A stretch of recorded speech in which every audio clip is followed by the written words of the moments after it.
that led him to really hate bullies. Steve, you're going to edit all this, right? Perfect.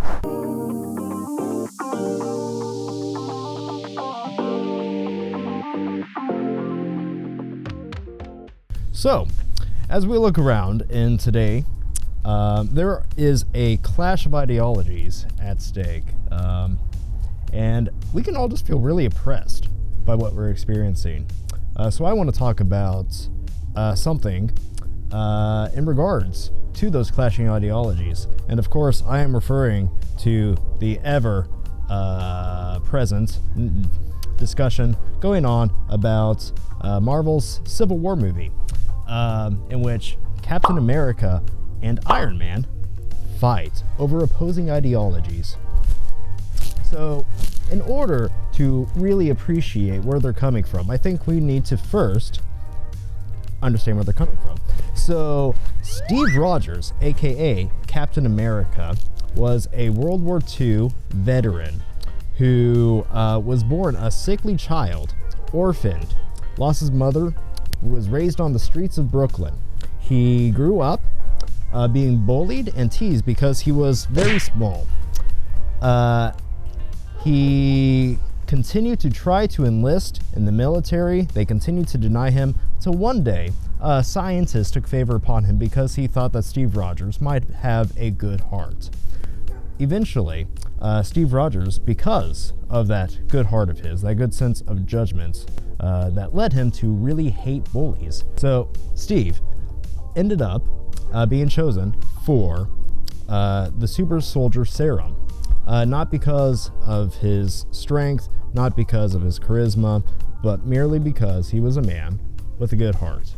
He helped defeat the Red Skull and Hydra, not that that actually matters in this case, and got caught in the ice, was woken up 70-something years later. On the other side of this debate, we have Iron Man, aka Tony Stark. So Tony was raised by a billionaire to become a billionaire.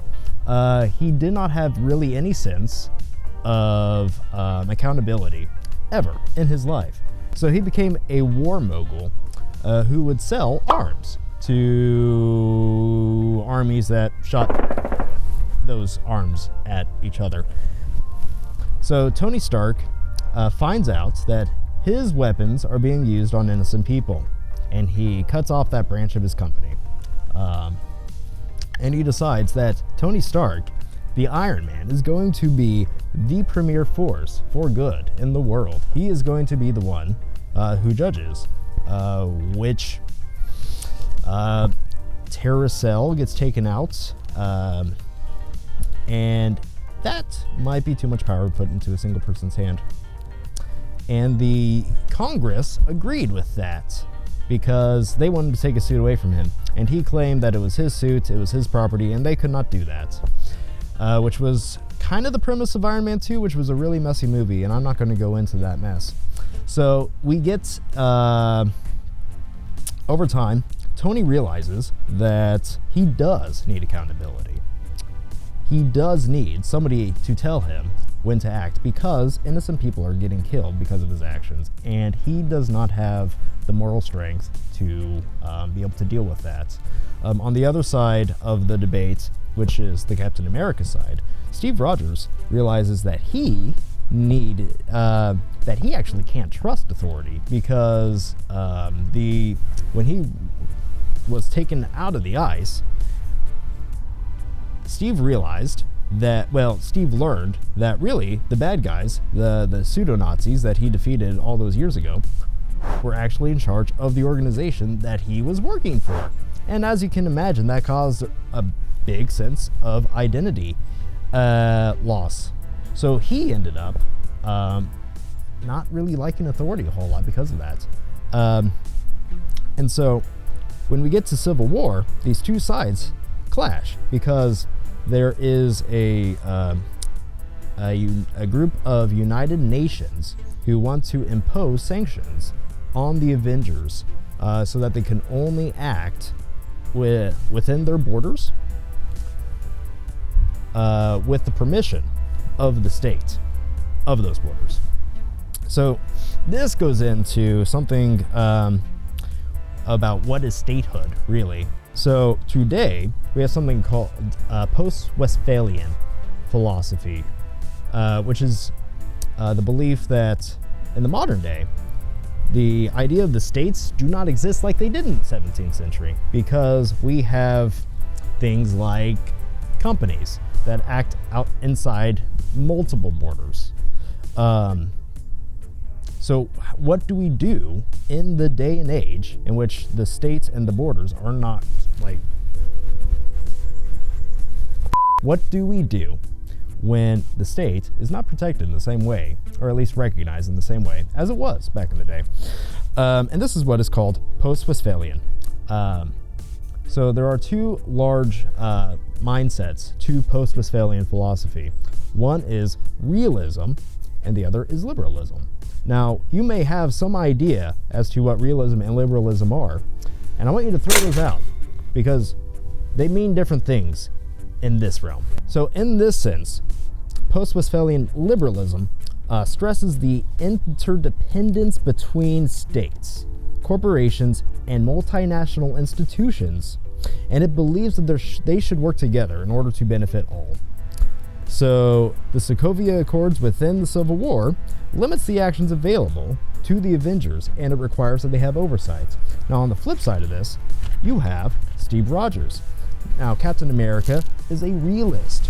The realist believes that states are self-interested, that they're power-seeking, and they are rational actors who seek to maximize their own security and their own chances of survival. So basically, they're working in their own best interest.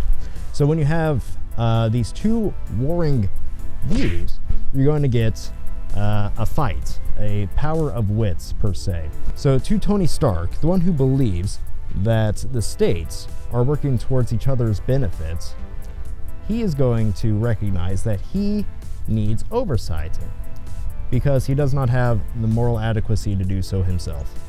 So Steve Rogers, the realist, believes that he is the one who is going to make the decision of what is right. So Tony Stark's superpower isn't machinery. It's not the Iron Man suit. It's his brain. His brain is what gives him the money. Steve Rogers' superpower isn't the muscles. It's not the super soldier serum. It's that he's a good man. And when put into that position, Steve Rogers is capable of making the moral decision that he believes is best. Other people may not agree that it is best, but from his point of view, it is. So within Civil War, Captain America's main goal is to protect his friend, not Tony, Bucky. This is compatible, kind of, with his views.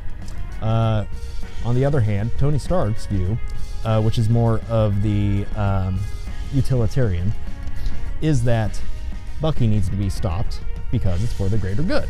And that's something that is even said in the movie. And I think ultimately the really important thing to take away from this is I believe Captain America is right, because Steve Rogers is a good man and Tony Stark is egotistical. He has merit of his own, and I like him, but Steve is right. That being said, at the end of Civil War, everybody fights because there is a breakdown in both of their morals. Neither are compatible, and bad things happen on both sides. So maybe the true loser of Civil War are the friends we made along the way, because all that came from that were broken friendships. Civil wars are bad. We shouldn't want civil wars. God bless you.